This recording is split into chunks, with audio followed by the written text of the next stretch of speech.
Rouler à 80 km/h sur les axes secondaires n'est plus la norme dans de nombreux territoires. Au 1er août, le Puy-de-Dôme est devenu le 43e département à revenir aux 90 km/h sur la totalité ou une partie de son réseau secondaire. C'est déjà le cas de nos voisins meusiens et vosgiens. Pour ce qui est de la Moselle, ce retour aux 90 km/h est à l'étude, selon des déclarations en décembre dernier du vice-président du département en charge des mobilités. Du côté de nombreux automobilistes, cette augmentation de la vitesse est plébiscitée. 80, c'est trop lent et on consomme beaucoup trop. Je dirais que ça favorise même les accidents parce que du coup on regarde son volant pour voir si on ne dépasse pas les 80. Les routes ici nous permettent de rouler à cette vitesse-là, donc pourquoi ne pas revenir aux 90 km/h ? Mais ici, certains se sentent plus en sécurité sur la route depuis la réduction de la vitesse en 2018. Le 80 n'est pas mauvais non plus, parce que les gens ils roulent trop vite, ils ne respectent pas les distances. Et après quand ils voient le machin, ils ralentissent. Pendant longtemps, les routes étaient à 80 à l'heure, donc on faisait attention et je trouve que c'est une vitesse normale pour des routes secondaires. Malgré les divergences, tous les automobilistes interrogés nous assurent qu'ils respectent les 80 km/h. Cependant, certains se sont fait rattraper par la patrouille en passant dans d'autres départements. Il y avait une route, c'était 80, après c'était 90, on ne sait plus trop, parce que les panneaux n'ont pas été changés, donc on ne sait plus trop à quelle vitesse rouler. Et on risque un PV. C'est ce qui m'est arrivé. Je suis allée en vacances en Haute-Loire il y a une semaine. Il y avait marqué encore 90, sauf qu'ils n'ont pas retiré tous les panneaux. Donc en fait, je ne sais pas si c'est les anciens panneaux et qu'il faut rouler à 80. Donc je suis perdue. Vous l'aurez vu, la limitation à 80 km/h, qui était l'un des sujets de crispation lors de la crise des Gilets jaunes, suscite donc toujours autant de débats 4 ans après sa mise en place.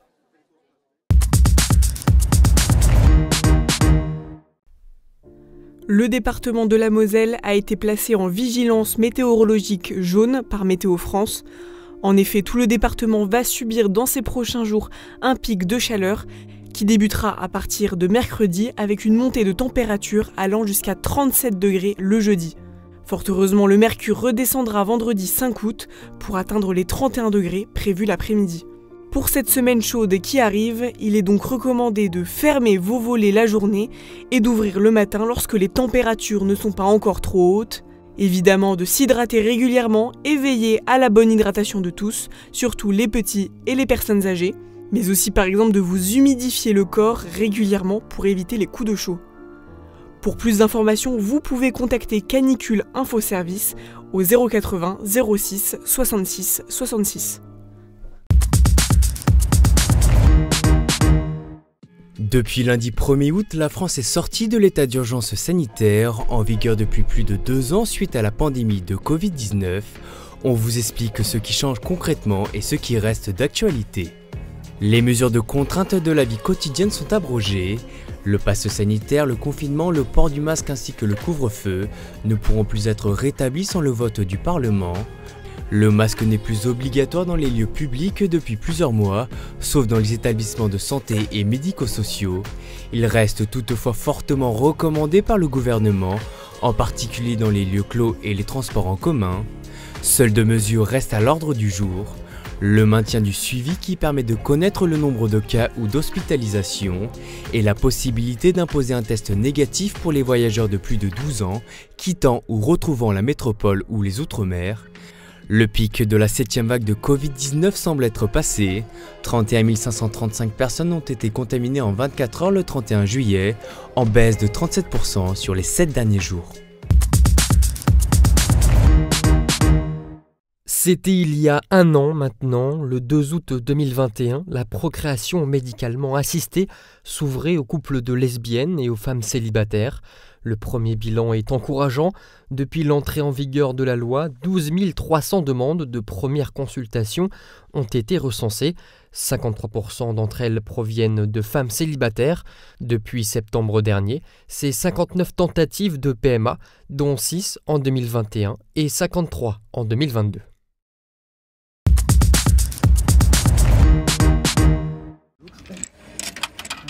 À 1,80 € de l'heure, garer sa voiture pour la journée plombe vite le portefeuille. Pour éviter de passer par la case horodateur, aux abords de la gare de Thionville, les places gratuites se font chères, prise d'assaut de bon matin par de nombreux frontaliers. C'est vrai qu'on peut tourner un moment sinon et se garer sur les trottoirs en espérant ne pas avoir de PV. Donc c'est un petit peu la galère quand même. Je me suis fait avoir des fois parce qu'au niveau des paiements, des fois on se fait un petit peu attraper, quoi. Ah, ça a toujours été difficile, hein. Avec tous les travailleurs frontaliers qui vont au Luxembourg, il y a très peu de place, hein. Ils se battent pour avoir des places, je dirais. Pour désengorger le quartier gare, la municipalité de Thionville et la SNCF élargissent leur offre de stationnement. Ouvert le 1er août le long de la Moselle sur le chemin des Baies, le parking Neubaud offre 350 nouvelles places gratuites, un soulagement pour les automobilistes, même en période de vacances. Bon là c'est déjà bien, ils ont fait 350 places. Bon, je suis passé voir, pour l'instant il y a très peu de personnes qui le savent, ou alors c'est le mois d'août donc c'est pas significatif. Donc il faut attendre la rentrée de septembre pour effectivement voir de cela. Mais enfin le problème du parking à Thionville il est récurrent. Ça s'améliore quand même un petit peu, faut être honnête. Mais il y a encore du boulot. Alors que le nombre de frontaliers français ne cesse de progresser et exacerbe les difficultés de stationnement, Thionville veut passer à la vitesse supérieure en développant les mobilités douces. On estime à 3800 voyageurs par jour sur la gare de Thionville et qu'en 2028, les études prévoient 8800 voyageurs par jour. Donc une énorme augmentation, autant le centre-ville de Thionville que l'îlot de la Gare, comme les villes avoisinantes sont complètement saturées en termes de circulation de voitures. Et notre désir est vraiment de pousser les gens à utiliser les transports en commun. À l'image de la passerelle de l'Europe, uniquement accessible aux piétons et cyclistes, Thionville va prendre un nouveau virage avec l'arrivée pour 2026 de bus à haut niveau de service. En attendant, d'ici 2024, un parking silo de 730 places devrait être opérationnel. Une bonne nouvelle pour les 3 millions de voyageurs qui transitent chaque année par la gare de Thionville. Elle est fermée depuis le 20 juillet et le restera encore pour une durée indéterminée. La piscine d'Amnéville devait rouvrir ce dimanche. Ce n'a pas été le cas. Pour rappel, de nombreux incidents ont eu lieu en juin et en juillet. Certains surveillants de baignade avaient notamment été frappés.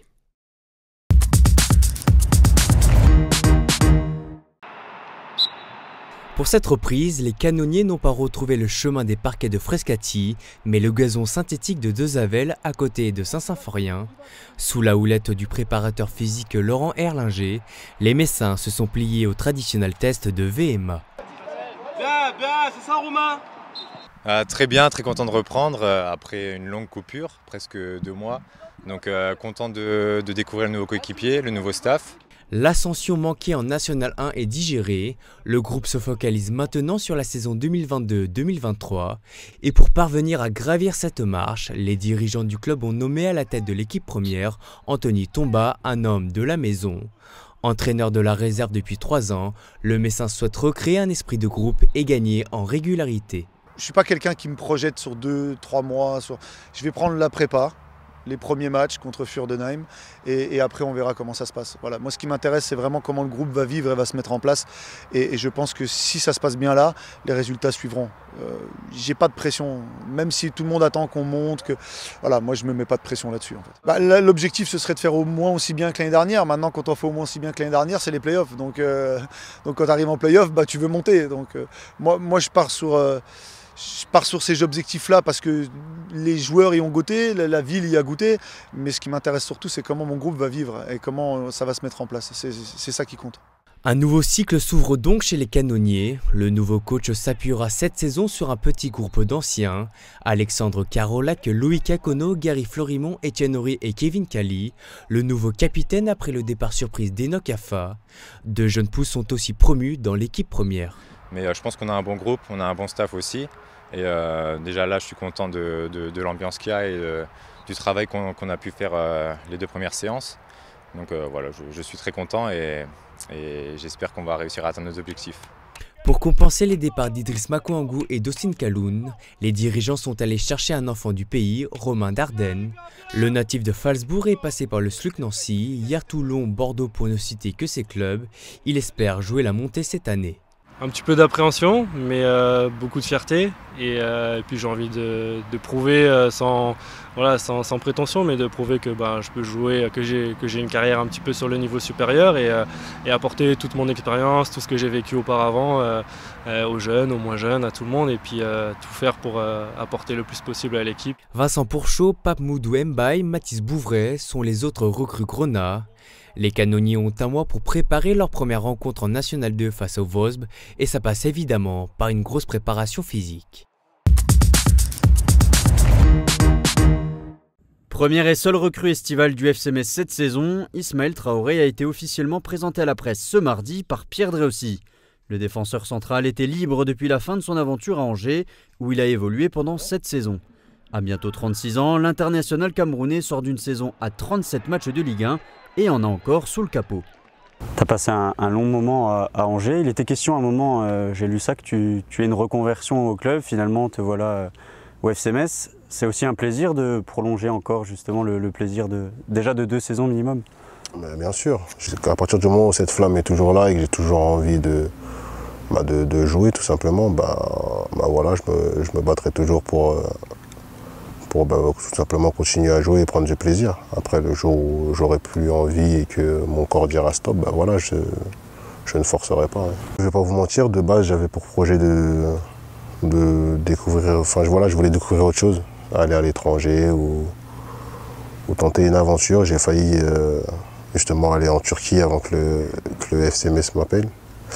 Mais voilà, donc étant donné que j'avais déjà pris mes engagements, je suis quand même allé en Turquie pour voir et tout simplement me donner une idée. Mais après, au final, j'ai choisi de venir ici. Ouais. En 16 ans, tu n'as connu que 4 clubs, dont 7 ans, on l'a dit, à Angers. C'est quand même assez rare dans le football moderne. Comment t'expliques le fait que tu t'installes dans la durée partout où tu passes? Parce qu'à partir du moment où on m'offre la possibilité de m'exprimer et qu'on a confiance en moi et que je me sens bien, voilà, je ne vais pas chercher à partir ailleurs. Parce que je pense que je suis quelqu'un d'assez reconnaissant. Donc à partir du moment où on me fait confiance et qu'on me... tout simplement, comme je dis, qu'on me fait confiance, voilà, c'est ma manière à moi aussi de rendre ce qu'on me donne. Un entretien exclusif à retrouver en intégralité sur notre chaîne YouTube.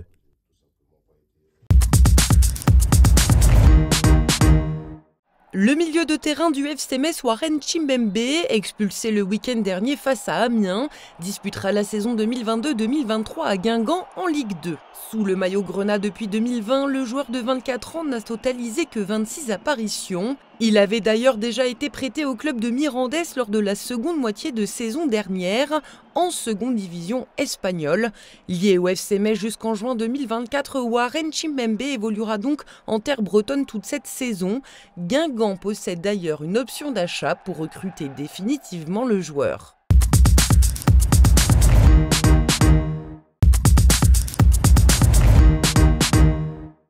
Avec cette chaleur, abritez-vous au frigo à Metz. Vous pourrez y admirer 2 fresques dans la salle dédiée aux associations. Pour égayer la pièce, 2 artistes messins, Alice Montvaillé et Loïc Lusnia, ont apporté leur petite touche. Le premier a un univers riche en animaux colorés mais surtout atypiques et presque drôles. Le second est sur le thème de la jungle avec un guépard, un serpent et des crânes, puisés dans l'inventaire imaginaire du douanier Rousseau. Leurs créations sont à suivre sur leur compte Instagram.